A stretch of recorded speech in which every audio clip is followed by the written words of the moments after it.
प्रिय श्रद्धालुगणों, भक्ति मार्ग पर 3 प्रकार के लोग विचरण करते हैं। एक, वे होते हैं who make things happen, जो केवल अपने गुरु की आज्ञा को पूर्ण करने में जुट जाते हैं। दूसरे, वे होते हैं who watch things happen, जो केवल देखते हैं कि क्या हो रहा है और स्वयं को जागृत करने व समझने का प्रयास भर ही करते रह जाते हैं कि गुरु भक्ति के इस मार्ग पर हमें चलना किस प्रकार से है। और तीसरे, वे लोग होते हैं who keep sitting in the whole path and in the end say, oh, what happened? जो केवल बैठे रहकर देखते रहते हैं लेकिन न तो गुरु की आज्ञा को हृदय में धारण ही कर पाते हैं और ना ही उन्हें जीवन में ढाल पाते हैं।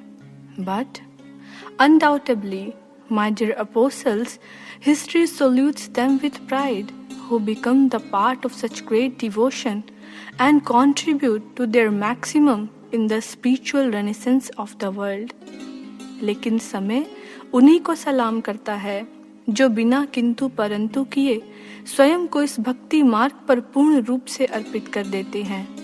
But once again, my dear brothers and sisters, time is giving us a clarion call to grab this golden opportunity. आज ऐसे गुरु भक्त सेनानियों की आवश्यकता है जो अपने आप को गुरु के लिए आधा अधूरा या अपूर्ण रूप से नहीं अपितु पूर्ण रूप से समर्पित कर सके। But what to think next is, हमारे किन किन योगदानों की आवश्यकता है? सर्वप्रथम भक्त को अपने भीतर भक्ति मार्ग के कुछ ऐसे लक्षणों और गुणों को धारण करना होगा, so that by adorning oneself with these qualities, he gains the credit of grabbing the golden opportunity of getting enlisted among those whom the world remembers with pride forever. So go on with me and let's find out those traits. प्रथमतः हमें यह समझना होगा कि एक भक्त को सदा निरंतर सतत इस मार्ग पर गतिशील रहना है। As Swami Vivekananda says, arise, awake and stop not till the goal is reached. उठो, जागो और तब तक चलते जाओ जब तक अपने लक्ष्य, अपनी मंजिल तक न पहुंच जाओ। The real soldiers of devotion path remain steadfast on the path shown by the master. As Maharaj Ji always say, रात हो कितनी भयंकर, वायु का विकराल स्तर, प्रभु प्रतिज्ञा है हमारी, हम सतत चलते रहेंगे, दीप बन जलते रहेंगे, हम सतत चलते रहेंगे, so that they do not get carried away under others' influence like the feature of heliotropism in plants. किस प्रकार से? जैसे हेलियोट्रोपिज्म का एक सिद्धांत है जिसमें पौधे केवल सूर्य की ओर रुख किए रहते हैं, जहां सूर्य जाता है they also orient themselves in its direction. ऐसे ही एक सच्चा भक्त सदा ही अपने सूर्य, अपने आराध्य गुरुदेव के प्रति लीनिएट रहे और सफर को तय करता चला जाए। कोई भी बाधा, कोई भी विपरीत परिस्थिति उसे विचलित न कर पाए, उसके भक्ति पथ पर निरंतर बढ़ते रहने के दृढ़ संकल्प को डगमगा ना पाए। बढ़ गए इस राह पर, कदम पीछे नहीं हटाएंगे, कायरों की भांति हम आंसू नहीं बहाएंगे, चाहे आग में जलना पड़े या कांटों पर चलना पड़े, हो गए उसी के हैं यही इतिहास बनाएंगे, हो गए उसी के हैं यही इतिहास बनाएंगे। लेकिन प्रभु प्रेमियों, जो यह उत्साह है यह केवल क्षणिक नहीं होना चाहिए अपितु चिरस्थायी हो, क्योंकि गुरुदेव कहते हैं कि करोड़ों इस ज्ञान से जुड़ेंगे, लाखों इस मार्ग पर चलेंगे, हजारों टिक पाएंगे और चंद लोग ही होंगे जो अंत तक मेरा साथ निभाएंगे। How? As like there are some flowers that bloom just once and wither away. In the same way, there are people who display bouts of enthusiasm.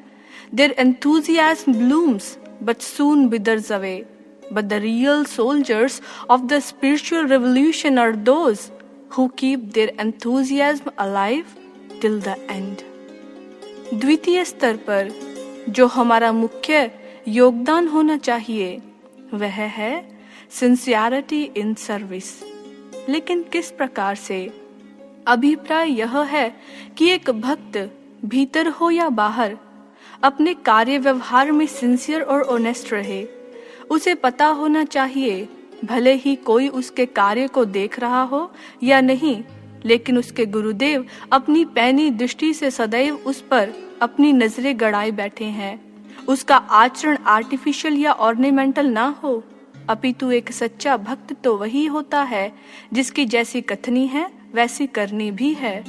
और यदि एक भक्त यह जानते हुए भी कि उसके मन में आने वाला प्रत्येक मंगल व अमंगल विचार उसके गुरुदेव से छुप नहीं सकता, और फिर भी इस तथ्य को नेग्लेक्ट कर वह मनमाना आचरण करता है, तो सज्जनों, शीघ्र ही उसकी स्थिति त्रिशंकु के समान हो जाएगी।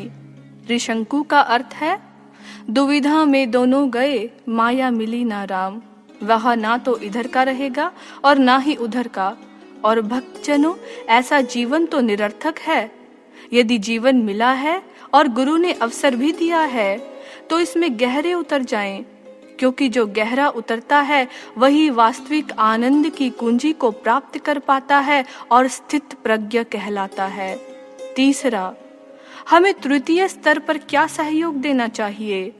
अपनी नकारात्मक सोच का परित्याग करें। Drop your all negativities. But how should one drop of them?